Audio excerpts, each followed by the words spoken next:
Ooh.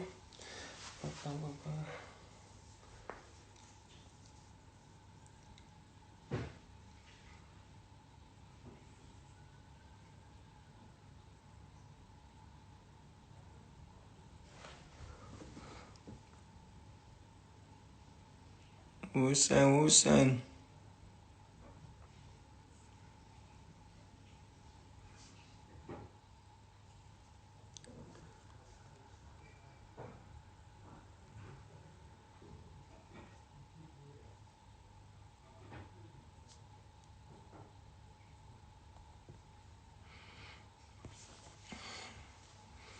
Yo, what was saying, people? I don't know if he's in. Is he in?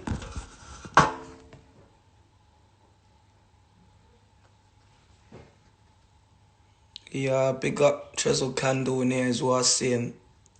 That's big bro, you get me?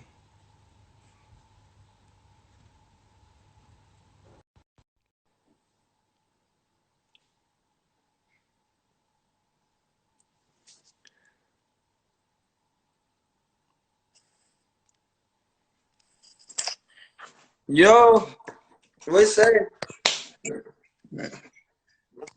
What's good, I'm bro? good, You man. I'm okay? good. I'm good. How are you?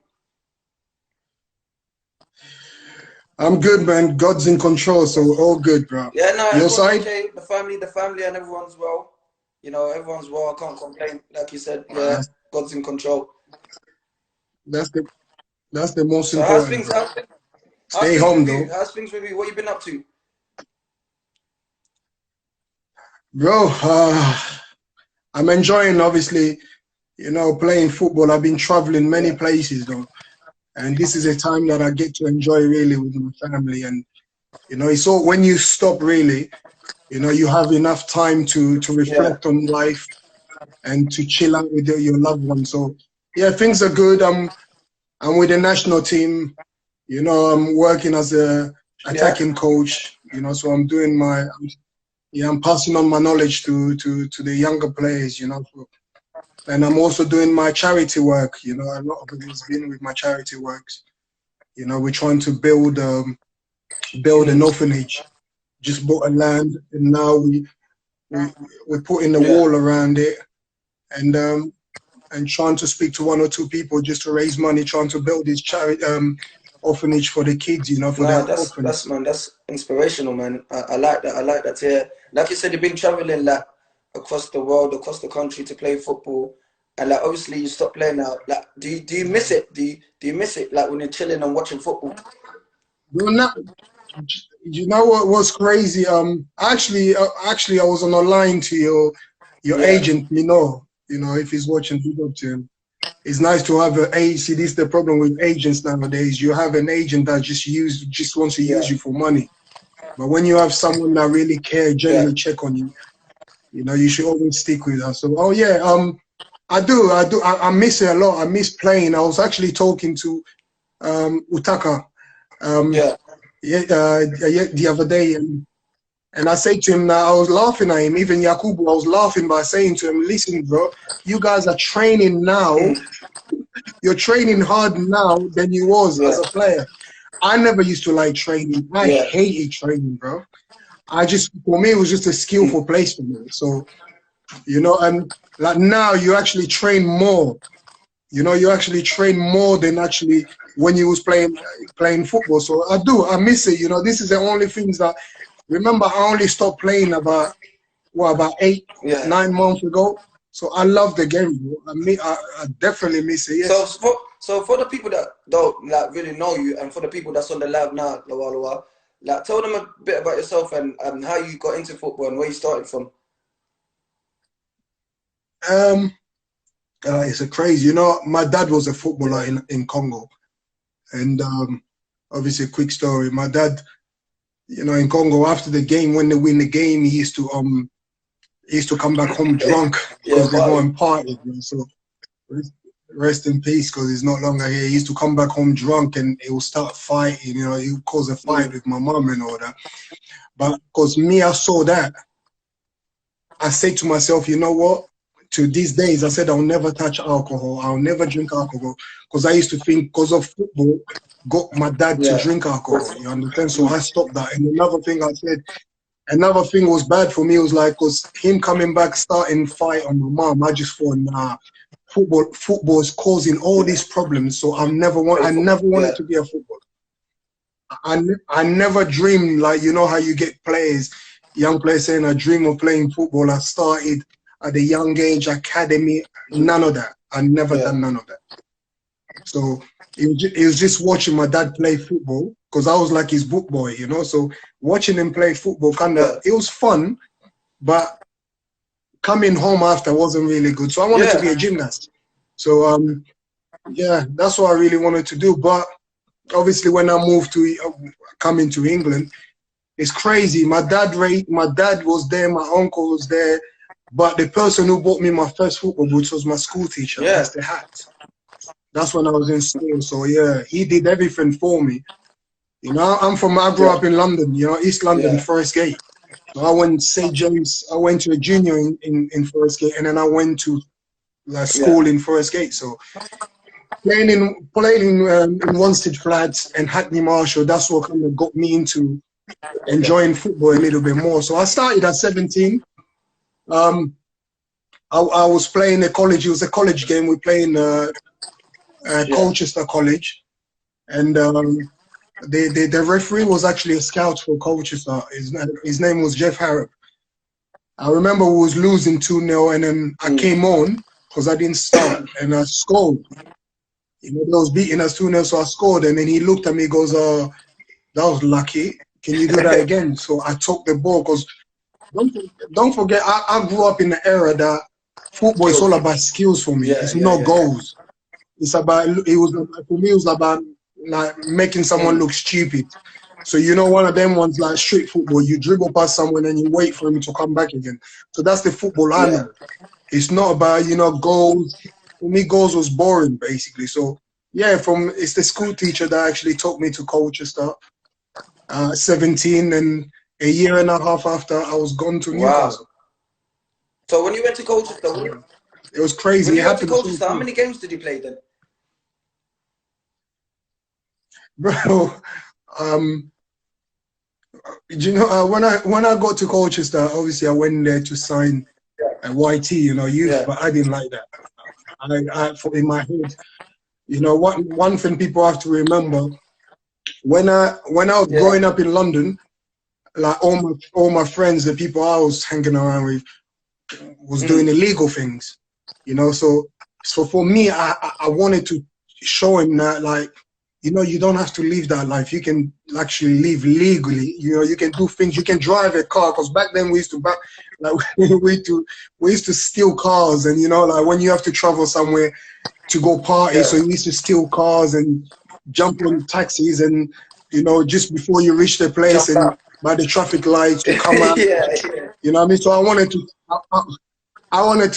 to show him that, listen, you can actually be inside your car and the police, you know, park next to you, that you can actually look at it and say, yeah, hello, you know what I mean? So football, that's what football was to me. So when I got into football, that was my only way to reach out to him. So I knew if I make it, they can listen to me more, you know what I mean? So, because back then when you're telling them, they were just looking at you, what are you talking about, man? You ain't got nothing, you know what I mean? So, you know, so football was a meal ticket for me, you know. I had to work in McDonald's, you know. I had to go, I had to do like paper boys before going to school, skating to go and put paper. And so all them things, like when I got into football, when I said, yeah, this is what I'm going to do, I really gave everything to it. So football, like reaching to my friends, was the only way that football was the only way that I can reach my friend. If I make it big, then they can listen to me. So that's what I went into football. So Colchester, I didn't play that much, because I remember when I went there as a youth team, I was telling my teammates, I was telling all my bros, listen, I only came here to play first team. I'm not here to play in the youth team. I said, I'm not going to last long in the youth team. Like, I'm going to go first. And I say to him, the day I'll play my first game in the first team, I'll score goals. And you know, it's like none of them really listened to me. They were laughing at me, saying to me, bro, they were saying to me, listen, you can't even get into the youth team. So how can you get into the first team? Because remember I told you I hated training. So training wasn't a place for me. So even in coaches that when we was training, they didn't really see how good I was because I never used to train.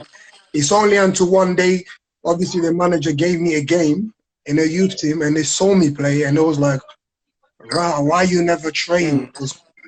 And then I didn't last long. I think after that I was, bro, I remember in coaches that I used to go around in town and people not even like looking at you. Yeah, so 25 minutes, 25 minutes changed my life completely.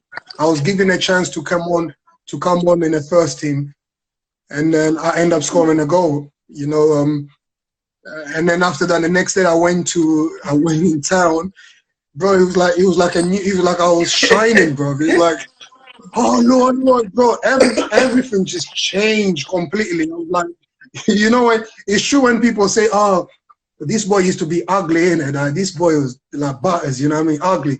And then the next day, oh, bro, this boy is sexy, bro. Hold on, I was coming. Bro, hold on, I was walking around. I was like here every day. You didn't see me, just one goal. Bro, my life changed after that. So I think I play like in coaches, I play like, if I'm not mistaken, I play like 60 games and I go like 20 something goals. So for me, it was just a blessing, bro. So like I said, I had to reach my bros, you know. I have to tell them to stop believing that life, you know. So that was my motivation, man. That was keep pushing me, even though sometimes I was tired, but I had that extra energy. I like that. That's good, man. I respect that because you know what? Like you made a step. You took it there for you to say, listen, the only way I can change my my people's way of thinking is if I take that first step and do it. And obviously they see you do it and they're thinking, you know what? There is a life outside, you know, the hood, like where we come up from. And yeah, so from there, moving on to Newcastle, all your boys must have been proud, and your school teacher that, you know, bought your first boots. Without my school teacher and my best friend, his name was Michael. Because Michael's a Nigerian boy. Michael, bro, this boy, every second, you're gonna be a footballer, man. You got it. You're gonna be a footballer. Bro, this guy was doing my head in, bro. And obviously, like I said, me playing football, bro, it was because of a woman, to be fair. It's one of my best friends that I used to love when I was in school. Her name was Ifat. And bro, I remember I wanted to be a gymnast. I forced my school teacher to try to push me into gymnast, but it didn't happen. But one day it happened. Everyone was in a playground, bro, playing football, and I wanted to impress her. That was my only way. I don't know if you remember, but back in our time, you couldn't really speak to a girl, like, you know. I was shy anyway. So what we used to do is like you used to drop a letter, you know. Would you go out with me? And you put 2 boxes. Yes. Yeah, can you hear me? Yeah, I can hear you now. Can you hear me, bro? Yeah, I can hear you now. Yeah. Yeah, back in the day when you wanted to talk to a girl, when you wanted to chat up a girl, so you used to send her a letter, but you know, dropping it like, would you go out with me? And you had 2 boxes, you know, yes or no. That was our time, bro, because I was a shy bro. So it happened, everyone was in the playground, bro. And so I knew, okay, I knew I can play football a little bit. So, you know, I joined the game, and then that was the day that the teacher looked at me and said, forget your gymnast, you're going to play football. That's football for you. You know, if it wasn't because of my friend and the teacher, I would probably, you know, so, yeah, and this coach actually pushed me. I played football and didn't get the girl. It did happen because for some reason that day I was on fire as well. So played football, and then obviously when I went to another reason, bro, for me to make it, when I was, because remember back then I was watching the Kanu was, I probably think the only African was doing it really in a Premier League.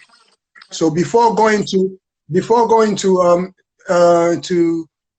Newcastle, I used to watch Kanu, and then there was another guy. There was another Congolese guy, but people never really mentioned him. He played for Watford. His name was Michel Ngonge. I heard of that name. But yeah, he was playing for Watford in Premier League when I was in Colchester, but he never made it big. You understand? So when I said my friend pushed me, but also when I saw that, because I used to see all these African players, they're talking about Nigerian, they talk about they talk about Ghanaian, they talk about but they wasn't talking about no Congolese. Yes. So for me, it was like, okay, I need to get Congolese name going. You know, I need to, I need to make sure that when people see me, they can say, yeah, Congolese born player. You understand? So that was the extra motivation. And when I was in Colchester, there was one coach that came. His name was Mick Wadsworth, and Colchester was going down. And Nick came on. He says to me, he said to I remember one game we played. I think we played Southend, if I'm not mistaken, and we was losing 2-0, bro.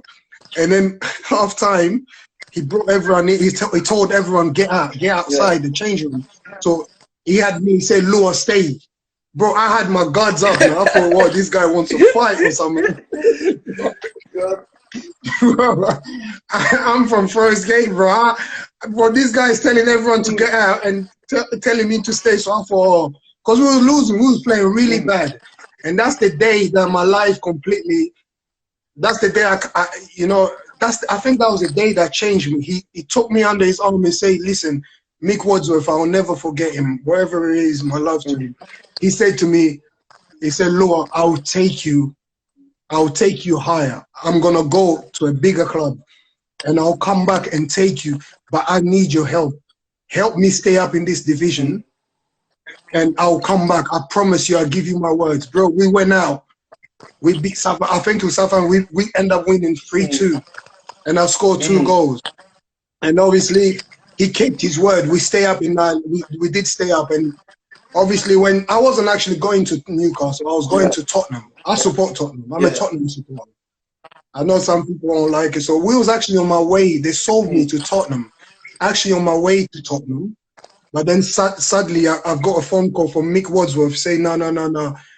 You're not coming. You're not going to Tottenham anymore. Destination Newcastle. And that's why we end up going to Newcastle, bro. So it was like Mick Wadsworth that came back for me. Obviously got, say, Bobby Robson to come. No, that's sick. That's sick. So obviously, coming from the hood, obviously playing for Colchester, now you've done your thing now. You think you're going Tottenham now. You've diverted. You're going Newcastle. When you went to Newcastle, what was the feeling? Like, obviously, like you said, you and your friends that you come from the hood, Forest Gate, and that now you're going to a Premier League club. Like, how did it feel for the family, for your friends, and everyone? Like, how did it feel? Bro, it happened so quick, bro. It happened like you're talking about someone who never played football, never went to academy, never went to a youth team. Like, I only had a little time in a youth team, and then a year and a half. Someone who used to play football in a park, bro. I used to play football in like Wannsee Flat, Hackney Marshall. So a year and a half, boom, Newcastle, bro. So everything happened. Remember, I'll tell you a little story. In school, people knew me by the name of Lomana. They never knew me as LuaLua. You know, even I even play football. I used to have a competition with Footsie. Footsie we grew up in the same area. So Footsie was a baller, bro. He used to play for Charlton. So he used to think he was better than me because he was playing for Charlton. So I had to show him that, nah, bro. I have to show him that you're not on my level. You know what I mean? So no, but it was crazy. When I was in school, they knew me as Lomana. When I was playing for Colchester, because obviously my granddad, before passed away, I was blessed enough for him to say that I'll make the family's name proud. You know, so he gave me that blessing, to be fair. And when I went to Colchester, I remember all that, so I put the name LuaLua. But people in the Manors didn't know LuaLua. So they knew me as Lomana. So every time they used to put, because back then they used to protect players. So every time they used to write in the newspapers, they used to say, oh, LuaLua. So every time I used to come back to the manor, all my friends used to say, oh yeah, you're playing with this boy LuaLua. And I say, yes, I am LuaLua. Bro, none of them will believe me. They say, yeah, we know you're good, but this LuaLua, man, they're talking about him going big time. I keep saying to my bros, well, I am LuaLua. They say, well, since when you had that name? But it's only until I signed for Newcastle, and then they put me on the newspaper. And then when I went back in the money, bro, you look. I said, hold on, I've been telling you for a year and a half. So, yeah, but I ain't gonna lie, bro. I always knew that I was a passenger in Colchester. Colchester, I love Colchester. They paved the way, they gave me that platform. But when I was there, I knew I was destined. I knew I'm gonna play in Premier League. That was my dream. I said I have to go and play. I have to put Congo in the map. And crazy, when I went there, bro, I used to sit there like in a canteen, innit? Like staring at Shearer, Rob Lee, and then Gary Speed, rest in peace. I used to look at them, you know, like I couldn't even eat. So, and you know when you're staring at someone, the moment they look your way, so I turned around like I didn't want bro. When I'm staring at them, if Shearer looked my way, I pretend like I'm not looking. I couldn't believe it, you know what I mean? It's like, hold on, but like I said, things happen so quick. Like it took me time. It's only until it was actually when Shearer called me a magician. When he said, "Oh, this boy is a magician," that's when I went from there to I said, "Yeah, you know, I deserve to be in this league, man. I deserve to rub shoulders with these people." So if he didn't say that, I'll probably be stuck on my zone. You know what I mean? Trying to find myself. Like I was saying when I was talking to you, I forgot who I was talking to. I was talking to someone else. Like someone like you said, like Shearer. Like it's so good at what he does, and he's such a big player. Like for him to say that, like it must mean a lot, because he don't need to say that. Like, you know, some people are just, you know, he's the man. Like he don't need to give compliments and that. But when he says that, like your confidence must have been, like you said, from there to like, yeah. Well, like you say, obviously he's the man. You're not talking about England. You know, you have someone like that. But don't get me wrong. First of all, the person who bought me, Sir Bobby Robson.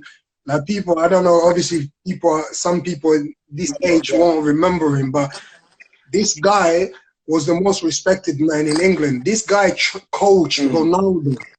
This guy coached, he was in Barcelona. This guy coached all this, and the best thing,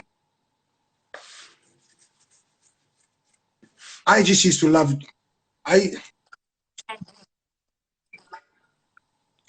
bro, yeah. Yeah, go on. Yeah, can you hear me? Yeah, I can hear you, go on. Yeah, I used to love, I saw myself as an entertainer, bro. Yeah. You know, I had a cousin of mine that was playing football as well, Trésor Lomana. I watched him playing football.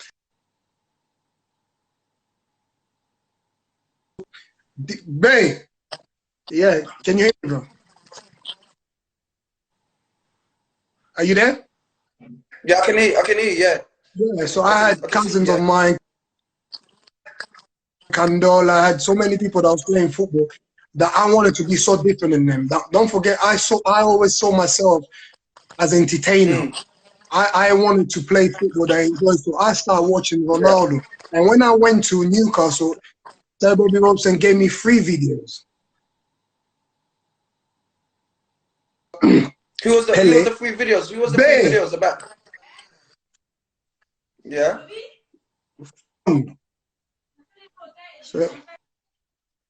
So he gave Sir Bobby gave me 3 videos. Yeah. He gave me Ronaldo phenomenal. He gave me Pele video and gave me Maradona video. Yeah. So he wanted me to study these 2 players. You know, so for him giving me those videos, that spoke highly. Like he really, you know, he really thought I was that. He always knew that. He always used to say that technically you're unbelievable.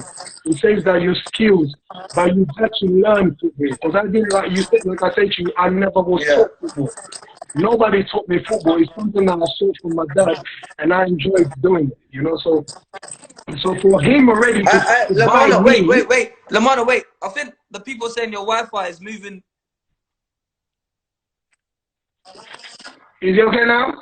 No, I think Hold on. Let me move. Let me check. Hold on. Lomana, they're saying that, people are saying, are you in Kin now? I think people are saying you're in Congo. But yeah, he's in Congo. He's in Congo. He's in Congo right now. Jeff, yeah. Jeff is in Congo. Yeah, bro. I'm not in Congo, bro. What's wrong with you guys? Bro, Corona's taking over the things, bro. In my area, bro. Yeah. Yeah, so I was saying, you know, like, first of just being bought by Sir Bobby Robson was already a major key for me. Because he's trained these like big players like the Ronaldo. So when he gave me those 3 videos of Ronaldo, Phenomenal, Pele and Maradona to go and study them, I already knew that he was thinking like this the respect that he had for a young player, you understand? So but that was already a major key for him signing me. Like, and obviously then you had Alan Shearer saying this to you, and it was crazy, bro. Don't forget when I got there, it wasn't obviously the person that when I went in Newcastle, the person who took me under his wings is my bro. I love him to bits. You know, it was Kieran Dyer. Kieran Dyer, you know, people forget about him. This boy was a baller, bro.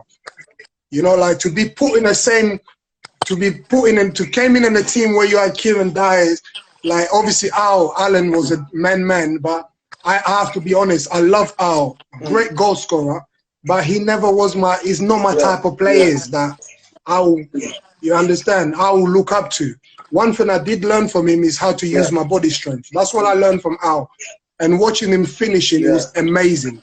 But I love the Kieran Dyer type of player. I love the Laurent Robert, the Ginola. That's the people that I used to look up to. You understand? So going there, when he said that, it gave me that boost. Like, yeah, man, I'm good enough to be with this big player. You get there now. You get there, Lomana. Like, obviously, you're playing for Newcastle. You're alongside this big, like you said, the Kieran Dyers, Nabi Solano, Alan Shearer, Gary Speed, and all these players in that. So you score your goal. I remember, and you're doing well. And what put you like LuaLua's here is your celebration. Like you said, obviously coming from you wanted to be a gymnast, and when you started doing that, and then that all just come together like LuaLua. Bro, you never really think about that, you know. Like I say to you, I was on a mission. My mission was to reach out to my bros and to put Congo name going, you know what I mean? So, and as you know yourself, when you sign your contract to professional contract footballer, you can't do no other sport. So there's no way I could do any gymnastics. Even though I was still doing on a slide, you know, on a low, I still do it now. You know, I still like whenever I have time, I go in a trampoline place, and so that was the only way that I can keep on doing my gymnast, you know. So when I score goals, I never really thought it would turn out to be as it is now, you know. It was just one of those things that you score a goal, you get excited, and you just say, like I said, I always wanted to be an entertainer. I always saw people. When he was doing it, when he was going, didn't like the sports scientists at like Newcastle or the physio say, hey, like Lua, you need to stop doing these kind of things. You can injure yourself. Nah, in Newcastle they didn't say that. In Newcastle, actually, bro, people don't realize. I know people say Newcastle, but people don't realize how, like, the city, the place itself, like, is crazy, bro. Like, I'm 19 years old, bro. I'm playing in front of 54,000 people, bro. So you need, and Newcastle back then, it's not like the team as it is now. It's like flair. It's all about entertainment. Like, so doing that backflip, the fans was going crazy, bro. So the first, like, obviously I started in Portsmouth, in Colchester, bro. So from Colchester, when you saw the excitement of people, you like getting crazy, enjoying it. So, and I remember he was my coach actually, turned around to me, say, "Yeah, bro, this is your celebration from now. Just keep on doing it, and that will take you places." So when I went to Newcastle, when scoring our goals, you see people going, "Nah, bro, this is it." That's when I knew, yeah, this is why I made it. When you saw, bro, when you St. James Park, I don't know if you played there, bro, but just go inside and just look around. Yeah, I'm there, bro. I made it. That's when so it was excitement time for me. The fans was enjoying it. In Newcastle, they never stopped me. They didn't say that. It's only when I went to Portsmouth, that's when they start saying, "Hey, slow down, bro." Obviously, like you said, like from where you started off, Colchester, Newcastle, like you're doing your thing, you started to get the recognition that you wanted, and as a player now. And how did you feel when it come to it? And obviously, you went on to go to Portsmouth. Like you said, one of the people you looked up to was Kanu. How was it like going there and now you're there with Kanu? What was it like? Well, it was even before that, because you know, Newcastle. Don't forget, in Newcastle, I didn't want to leave, but I had to leave because I wasn't one of those players that are happy to just pick up your you pick up your money and then sit on a bench. Nah, that's not me, bro. I always believe that I'm better. I always challenge. I used to challenge myself all the time. You know, Newcastle, when I went there, I also followed the footsteps of Andy Cole, because Andy Cole was there before us. You know, so I always wanted to try and to better myself. So when I was in Newcastle, you play 1, 2, if 2 games, 3 games, and then you're on a bench. And then that's when Rooney came up on the scene, and Rooney started playing in Everton. So you're thinking, hold on, it's not about age anymore, because that's what they were using that. You know, you're young, you still got time. Nah, I didn't want to hear that, so I wanted to play. So don't forget, I'm the one that started that. They changed the rules because of me. Remember, I went on loan to Portsmouth. Back then, when you go on loan, you cannot play against your own team. So I didn't sign a contract that I could not play. So I lied to Newcastle. You know, because I asked, because I was supposed to go on loan in Leeds, but I didn't want to go Leeds. I wanted to go Portsmouth because I knew Harry was there. I knew Harry loved flair players who let you enjoy play your football. You know what I mean? So, and Colchester was at the bottom, right at the bottom. They was fighting for relegation zone, and I knew it was like a 50-50 for me. I said, I'm going to a team that's probably lack of confidence, that it might work, it might not work for me, but because of Harry, I'm going to go because I know I will enjoy football. So when I went there, like I said, I didn't sign a contract to play, you know, to not play against Newcastle. So I ended up playing against Newcastle, my team. And Newcastle needed to win that game to go to play Europe, to go in Champions League. So, and I end up scoring against them. You understand? And I forgot that I was a Newcastle player, bro. So I was celebrating. So as I was celebrating, not forgetting that, oh, damn, I'm still a Newcastle player. But what's crazy, after the game, said Bobby, the coach, came to me, goes, "You're stupid, son. You're stupid. You realize you're not going to play Champions League next season?" I said to him, "But what makes you think I will come back?" He says, "Oh, you still got 5 years with us. You still got 5 years." I was like, "Oh my God!" But anyway, but I didn't go back, and you know, obviously Harry signed me. But when I went to Portsmouth, Kanu wasn't there first. It was me. When I signed for Portsmouth, it was like the strikers were sharing Teddy Sheringham, another baller, legend, Todrov, and Yakubu. And obviously, I signed. I don't know. I think in Harry's mind, it was like me and Yakubu were supposed to fight for a place to play with Teddy Sheringham. But obviously, when we went there, me and Yakubu just, I don't know, we just clicked. Like, obviously, we remember Dwight York and Andy Cole's combination, you know? So, me and him, I don't know, somehow we just clicked. We enjoyed playing with it, like I say to you, we was fighting for a place to play with Teddy, but we made, even the, like I said, Teddy's a legend, one of the best as well in a football game. But bro, I wasn't having that.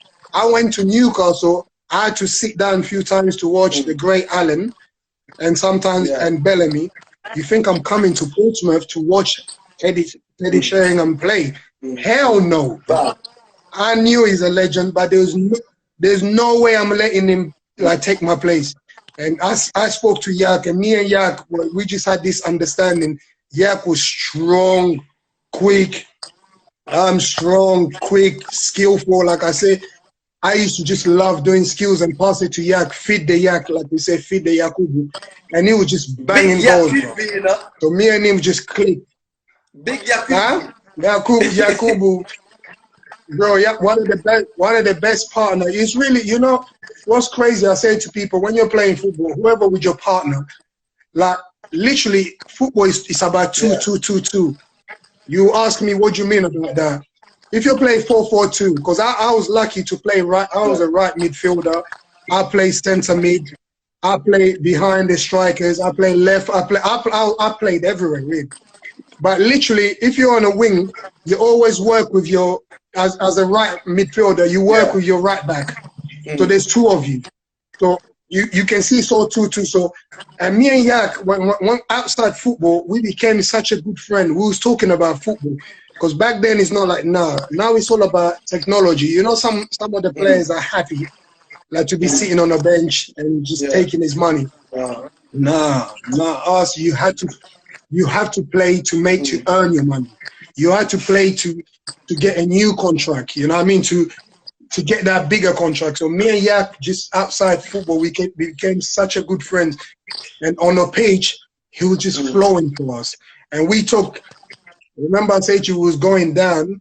We end up staying up in that league, and then obviously one day I did a backflip. I injured myself, like when you were saying, and that's when they started telling me, like, you know what I mean, you're getting old. You need to slow down a little bit. So nice, man. Portsmouth was like African nation, bro. Portsmouth, Portsmouth, we had every Africans in there. We had Congolese, we had Nigerian, we had Cameroon, we had Senegalese, we had Zambian. We had everyone, bro. Like, but what's the best thing about it, bro? We never once, not once, bro, fight against it. We never once argue between us. Big up Harry Redknapp Never. for that. Big up Harry Redknapp still. I love Harry, bro. But the only thing I have to tell you, when it came to December time, African players wasn't playing that much. Why? Too cold. Do you know why? Two bomber sorry.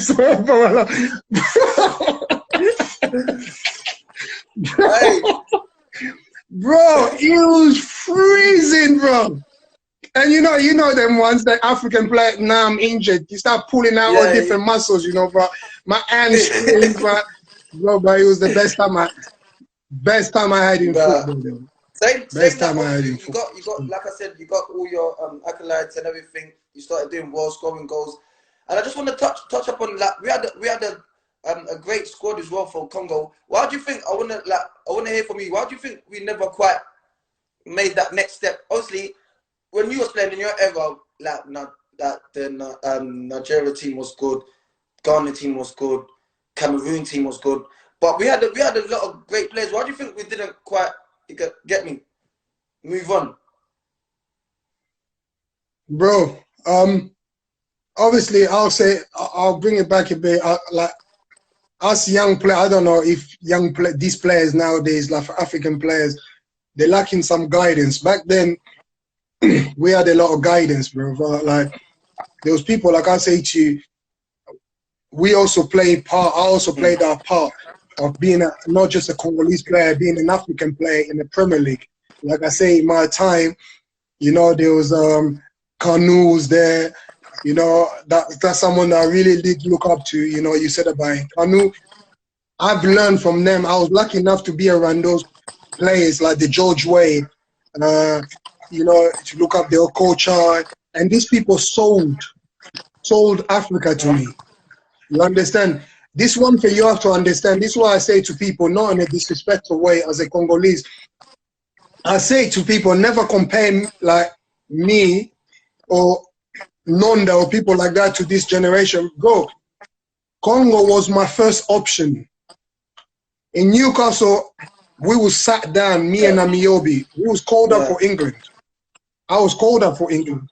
But I love England. England's been a second home for me. England's gave me this beautiful journey, this beautiful life that I had. But when they talk about me when you hear the comments I talk about me, they always says a Congolese born. Yeah. You know, Congolese born, but I know England more than I knew back then. But now I know Congo a lot more because I left Congo when I was 9 years old. So I grew up. Everything I know in England. So I remember one day, bro, we played against Liverpool or someone, and we had a game. It was a Saturday because it's a Saturday game, and Sunday we had a game in Congo against Botswana. I'll never forget this, bro. I'm playing. You know, Portsmouth and London is like an hour and a half journey, and I'm thinking I did make a call to the federation. I say there's no way I'm gonna be in that game. It's impossible. I have a game, and then the next day, how am I gonna reach, bro? King Kanu pushed me, bro. He said, "Hey, what are you doing? You cannot miss. You can't miss that game. You have to go." I said to him, "King, but how am I gonna go? We got a game now. It's 3 o'clock." He said to me, "Hey, after you finish game, there's a taxi outside for you, bro." There was a taxi that took me straight to the airport. I took a flight. It was a Kenyan flight from London to Kenya, Kenya to Congo. We had a game in Congo. We had a game in Congo at 2 o'clock. I reached Congo at 12:30, and I went to the hotel. I arranged this with the president of the federation. I said to him, told the coach to put a question mark. I might be there, I might not be there. But when I reached Congo, I went to a hotel. I slept for about 45 minutes. And you know, the team's already in the stadium warming up. And I got there just before, like 10 minutes before they come out to go. And I went there. It was a blessing, bro. We played the game, we won, and I ended up scoring a goal. And this is not only about that, but this is what the Kanu, the legends. You know, so I love them to bits. I call them like icons, you know. But this is what they used to do for young players. This is what hey, what are you doing? You're not gonna play. You're not English. Go and play for your country. You know what I mean? So back then, like you say, Nigerian that was established, the Cameroon. In Congo, we only had maximum. We had 3 pros. So pros, like most all the players was all local players. And why we never win, bro? I know a lot of people, Congolese people, say, yeah, but you didn't win anything for the national. Bro, what we did with Nonda with that national team, like, I'm not a person who, I don't boast. I don't lie to. That's not me. It's like, if you know, you know. But one thing that I have to say, I have to be honest, what we did, every generation always stamp a mark, always leave a mark. And our dream with me and Nonda was to try to make sure all the younger players that's playing in Europe to come and play. That was our thing, because, bro, we used to fight. We used to sleep. We were sleeping in the airport, bro. You travel, bro. I have to laugh, you know, because there's certain things that happen to us. Have you ever been like you're in a hotel, you go training, you come back, you can't even get in your hotel. They didn't pay no money. You're traveling, bro. You travel to another country, bro, and you reach there, but they won't let you in the country because you didn't have no visa, because we came 2 days early before, so you have to sleep on the thing. Bro, there was things that me and Nonda was doing behind that literally when you come on a pitch, your mind, because as you're a footballer yourself, to play football your mind needs to be like, your mind needs to be easy. You need to focus on the game. But how can you focus on a game when you're too busy fighting for players to get paid? You're too busy fighting to make sure, you're too busy to make sure your kit. Bro, we did suffer, you know. We suffered a lot, bro. Yusuf Fidel, remember I went and played for Congo. My son was in a hospital. They called the national team, telling them that my son's ill, but no one didn't tell me. So I end up losing my son. So they thought that it was important for us to win a game than my life. That's how those people was like. So to see what's happening now with the national team is kind of a blessing. If we had what they have now, bro, I swear to God, no disrespectful to the younger players now, our Congolese national team, we have good players now. But if we had the platform that they have now, we would have been further, we would have been far. Because the local players we have back then, bowlers, really bowlers. And they, no disrespect, like I say, sometimes you have to be honest, that you can go one-on-one, like put the players now against the older players you have. They didn't have, on a skillful level, they didn't have that. They didn't have that. And so, you know, our problems are like, we never was organized, bro. At times, I was hurt. One time we go and travel, we go and play a team. They called us, like, as we reached there, people were never saying, "Oh, but musician Kofi Baye." Bro, because we all used to dress, everyone, like, literally everyone's dressing up how they want. We didn't have no, like, bro, it was crazy, bro. Congo, it was crazy. But now it's changing slightly, a little bit. Now we start coming back, ex-footballers start coming back to the national team to work. So it's becoming a bit different. Hopefully the legacy. Bro, but don't get me wrong. Don't get me wrong. I loved every single bit. That's the best thing, the best decision I ever made to play. No, obviously, no, I respect that, and obviously, like what you was fighting for, you left a little legacy there for the youngsters. Like you said, now a lot of youngsters that's playing in Europe are trying to play for Congo now. I'm not just speaking just for Congo. Like all my friends that are playing football now, that's probably on the lad now. You know, they're playing for Niger. They're going to play for Ghana. Because at first, when they're young, the first thing you want to do is like England, innit? Like England. Like I want to play for England. But not me, man. Not me. I always knew, bro. I always says, I know it's not nice to say, but I always says that I'll die in Congo. I would love to go and live. Not I would love. I will go. I'm already start setting up myself to go and live in Congo. So that it's not that, like, no disrespect to England. Like I said, England's always forever humble. And what England has gave me that better life, it did give me that better life. But I didn't know much about the country. But when I went back home, bro, nah, there's a lot to do back home. And bro, Congo's, I'm saying to all these youngsters, yeah, start coming to Congo as well. I was even meant to go in the summer. Everyone that's watching on the live right now, there's a hotel, I forgot the name of the hotel. It's really like Miami. Congo's like Miami. Bro. Like, forget Miami. Let's go, Congo. I'll take you to the Miami in Congo. Bro, obviously you can see the Nigerian brothers, the Ghanaian brother going back to the country. We also have all them things. I know they don't show the good side and things like, but this is what I have to say to you, bro. It's us. It's you guys, the younger generation. It's you guys. You got us to start promoting your own country. Like literally, I'll say this to anyone that's following us, any Congolese. Whenever you're ready, you're thinking of coming to Congo, bro. I'm on Instagram. You can reach Mehdi. Yeah, you can reach Don E. Tell me, I will welcome you. I will come and get you at the airport if you want. I will take you around. I will show you the real Congo, bro. Because we have a beautiful country that people don't know. Beautiful country. Just to end it, obviously, you went on after that. You went to play in Turkey and a couple of them countries and that. And like with everyone that you've played with, Lomana, like your best 11 players. Give me a team. Like everyone you played with. Bro, that's hard. That's hard. That's hard, bro. That's like, because there's so many good players I play with. I was lucky enough. I tell you a funny story. I told you my best. There's only 2 people I've been starstruck. Only 2 players made me starstruck. It was Bex, David Beckham, and phenomenal Ronaldo. I was called up to play in a charity game. He called me up, Ronaldo, phenomenal, to play in his charity game against Zidane.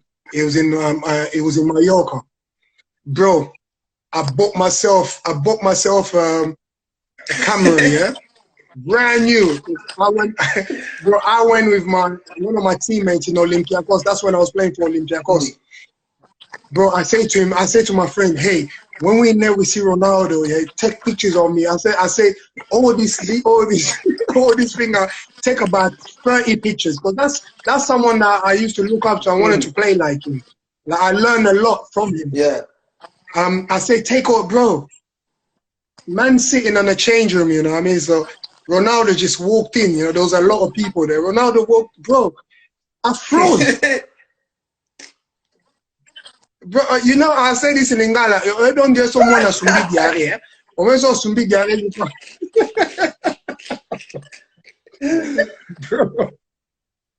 It was mad. Bro, I couldn't believe it. I froze. I couldn't move. Like, literally, he was talking, you know, like, I was gassed. Like, someone's talking to you. You're there, but you're not there. Bro, I went back to Greece, yeah, without a photo, bro. Oh, man. I swear to God, bro, I went back, so, you know what I mean? So, I have to say that, bro, like, when I never wanted to play football, when I got into football, I wanted to get to the highest level. I was blessed enough. I thank God for being there for this journey. I was blessed enough to play Prem. But people forget also, at the age of 19, I played Champions League with Newcastle, with the Barcelona. So I was blessed enough to play Champions League. And then my dad's dream was to play for Congo. Didn't play for Congo. I was blessed enough to call up for the national team, let alone be a captain for 9 years. And so everything in football I wanted to do, I did it. But only one thing I didn't do to play in the World Cup. I never talked to Congo to the World Cup, but it's never too late. Even if I can do it as a coach, just to have that medal would be a great thing for me. So I'm blessed to have this journey of football. God's blessed me, and I'm forever humble and appreciate. I did what I had to do in England to pave the way for some youngsters. Now we have so many young. We have you. We have my brother Kaz. We had Kandol who played. We had Yannick Bolasi, we had Magoma, we had Brita Sombala. There's so many, the list can go on. And I really hope that they see what they have, you know, that football is the best job in the world, bro. I swear to God, this is what I always want us to say. Like, literally, work hard now, you will enjoy it after. Really, you'll enjoy it after. Put your mind into it. Don't see money. When you put money, you will never get what you want. But you get yourself that work mode. And for African players, bro, don't think that you don't just. I went to Greece, I went to Turkey, I went to Qatar, but it's not just about representing Congo. I was representing Africa in general.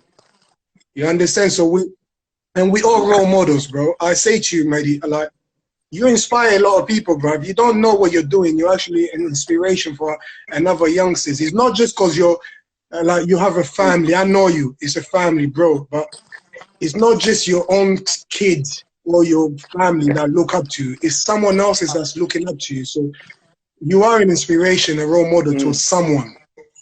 So I respect what you're doing. Keep on doing what you're doing, and thank you for having me in this platform. Like, I was lucky enough, like I say, every team I play, I always have a beautiful story with them. There's no way you cannot go to Olympiacos and they'll say bad thing about me. Never. You can't go to the teams I play in Turkey because I had to be on that. My motivation was always, like I say, to trying to better myself. So see, out of all the interviews, I've had like a couple. But this is a touching one, and it's inspirational. Now, I just want to thank you for what you're trying to do now for our country. And it's true, we have to like motivate our people them to showcase our country and show that there's life there, and for people to go back, and just to show people that Congo's beautiful. Like you said, people don't really show Congo like that. But no, this is inspirational, man. Thank you for coming on and chatting to us. Like, you dropped some gems to us. Also, I want to take this opportunity, bro. As you're there, you got your people. I'm not even supposed to do this, but I have to because the amount of like letters and messages I'm getting, like, it's really touching. Because like I say to you, I'm working on this big project. It's the best things that I'll ever do. I always wanted to leave a legacy, and like by building this orphanage for the orphans there, because that's what I would love to do, work with kids and pass on my knowledge to them. But there's still, you know, like there's still people in Africa in general, but I have to talk about people in Congo, you know, videos and things telling them to stay home and, you know, keep safe and all that. But, you know, in Africa, people live by day. Understand? So how do you tell someone stay home, but they don't have nothing in the body, like nothing in the stomach? They can't eat. They're hungry, bro. So they're gonna go out. People are used to go, like, leave in the morning, parents in the morning to try to make something to bring it for the kids to eat. So it's like a 50-50 telling someone don't go, but you have to help him eat. So one hand cannot save everyone. I'm doing my bit, but I can't do it. Always up on Abisoba Congolese, and you're there as well. So you can help out in that way as well. We have Congolese players, and you know some of them, whoever, trying to raise something. You know what I mean? I'm gonna sort it out. I'm gonna post up what I need to post up. And don't worry, I got you, big bro. Everyone's saying, quick before we lock off. Everyone's saying your best 11, if you can, just from goalkeeper to striker. The best keeper, I'll work with. I'll say David James. Right back. That's crazy, but it's between Glenn. Okay, centre half. I'll say Sol Campbell and probably Woodgate, Jonathan Woodgate. Left back. Who did I play? I have to go with my bro, man, Olivier Bernard in Newcastle. Right back is between Glenn Johnson and Andy Griff, but why? I'll probably choose Andy Griff because he was just a fighter, bro. He was a soldier. Centre mid. Oh wow. Centre mid.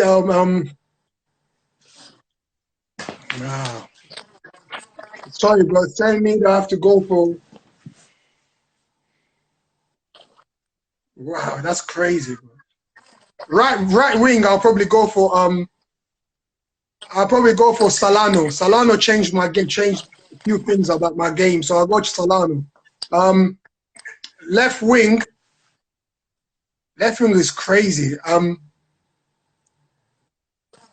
Bro, you're leaving. I'm leaving certain people. I'll probably go for Laurent Robert, bro. Send me. I'll put Kieran Dyer inside me. Kieran Dyer is one of my best, my top 5 players. I'll have who can sit there for him? Nigel Quasi was one of the good players. Richard Hughes was good, but I'll go for Amdi Faye, Senegalese player that he was like a beast. I saw him bully Patrick Vieira, so I'll probably go for Amdi Faye. Up front, I'm not gonna put myself, so Yakubu have to be there because Yakubu was one of my best players. And there's so many, bro. You're killing me, bro. There's too many. I'll leave it like that. Bro. Lomana, thank you so much, big bro, for coming on. Thank you for jumping on, man. It's a pleasure, bro. It's a pleasure. And God bless. Love, bro. Hey. Accolades, I said accolades, you know. Fake-late. Hey, Shemi. English is not my first language.